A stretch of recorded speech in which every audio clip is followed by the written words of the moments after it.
촛불을 손으로 끈 적이 있습니다. 뉴스공장의 동료들이 12월 4일 그의 생일을 맞아 초코 케이크를 준비하여 그를 불렀는데 그는 잔뜩 귀찮다는 표정을 하고서는 손을 휙 하여 초를 끄고 사라져버린 적이 있습니다. 여담으로 이를 본 동료들은 뭘 바라겠어라며 이런 상황을 이미 예상한 듯이 웃어 제꼈습니다. 공중파 언론인으로서는 가장 많은 유행어를 가지고 있습니다. 그는 패러디의 창시자답게 진행했던 프로그램 안에 자신의 캐릭터를 녹여 유행어 아닌 유행어를 만들고 했는데 대표적으로 쫄지마 다스는 누구 겁니까?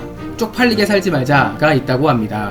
김호준은 쿨한 부모에게 자랐습니다. 그는 고3 때 부모와 말다툼을 한 적이 있었는데 방에서 담배를 피우는 김호준에게 담배를 필 것인가 말 것인가의 문제가 아닌 방에서 피지 말고 옥상에서 피라는 걸 두고 싸웠다고 하며 끝끝내 방에서 담배를 피우는 그를 본 모친은 펴라 이 새끼야 라고 말하며 귀싸대기를 날렸다고 합니다. 뿐만 아니라 여행을 갔다 왔는데 집이 이사를 가버린 적도 있으며 결혼을 하겠다고 찾아온 그에게 축하한다 라는 한마디로 결혼을 생각했고 본인이 뭘 하든지 간섭하지 않았던 부모 덕에 남들보다 일찍 자립심을 가질 수 있었다고 말했던 그는 성인이 돼서 어떤 교육 철학이 있었는지 부모에게 물었지만 특별한 교육 철학은 없었다고 말했던 적이 있었습니다.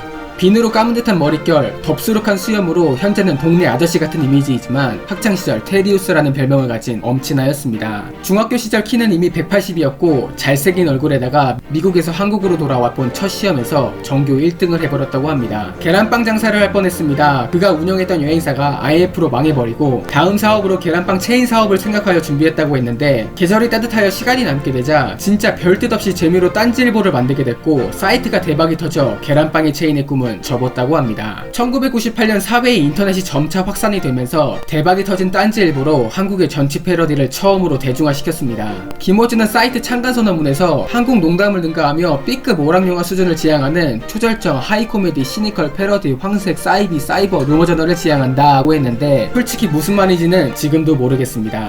여담으로 김구라의 흑역사로 잘 알려진 인터넷 방송 시사대담이 딴지 방송에서 만들어진 것이었으며 김호준은 김구라에게 회차당 10만원을 주기로 딜을 했지만 이마저도 몇 달째 받지 못한 김구라는 당시 딴지일보에서 판매하고 있던 성인용품을 훔쳐갔다고 말했던 적이 있습니다. 김호준은 다니기 싫은 회사를 때려치우고 하고 싶은 걸 하라며 학생들에게 강연을 한 적이 있는데 한 학생은 회사를 그만두면 경제적인 부분이 불안하지 않냐고 물었고 그는 그럼 회사를 다니면 안 불안할 것 같아? 라고 되물었으며 불안하죠 라고 답한 학생에게 둘 다 불안하면 자기가 하고 싶은 대로 하는 게 좋지 않아? 라고 말해 그 학생을 매겼던 적이 있었습니다. 김호준 그리기 대회를 한 적이 있습니다. 당시 출품작은 김호준의 팝아이스에서 소개가 되었고 내부적으로 기대한 것보다 퀄리티가 높았다고 하며 압도적으로 지지를 받은 그림은 졸라라는 작품이었다고 합니다. 그는 과거 최고의 정치인은 김대중, 정치인을 포함하여 모든 남자 중 최고는 노무현이라고 말했던 것처럼 유시민 이사장과 함께 대표적인 고 노무현 전 대통령의 지지자였으며 그가 사망하자 그를 추모하는 의미에서 검은 넥타이만 고집했다고 합니다. 마초 같은 이미지답게 지프차를 탑니다. 정확한 모델명은 지프 랭글러 TJ1997MY이며 그의 차를 점검했던 정비사는 관리가 잘 된 차량이었다고 칭찬한 적이 있었습니다. 김호준은 영어 듣기를 잘합니다. 그는 2011년 나는 꼼수다에 대한 외신 인터뷰에서 그가 답변한 내용이 동시통역을 통해 기자들에게 전달이 됐는데 통역사가 코리안 미디어로 말하면 인터넷 미디어라고 수정하는가 하면 컴퍼니라고 말한 것을 브로드캐스트라고 단어를 짚어줘 통역사를 난처하게 만든 적이 있습니다.